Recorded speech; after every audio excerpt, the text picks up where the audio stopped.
తదుపరి వృషభ రాశి వారికి ఈ వారం మిశ్రమ ఫలితాలు గోచరిస్తున్నాయి. స్థిరాస్తులను కొనుగోలు చేస్తారు. వృత్తికి సంబంధించిన అంశాలు పురోభివృద్ధి గమనంలో ఉంటాయి. ఉన్నత విద్యా అవకాశాలు కలిసి వస్తాయి. విద్యారంగంలోని వారికి అనుకూలంగా ఉంటుంది.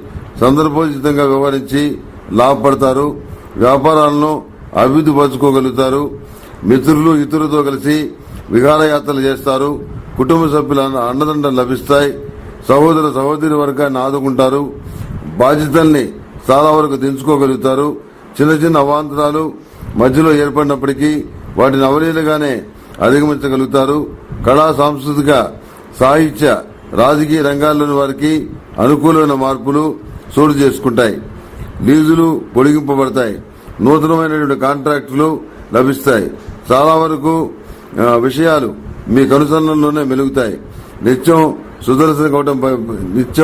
సుదర్శన కవచం పఠించాలి.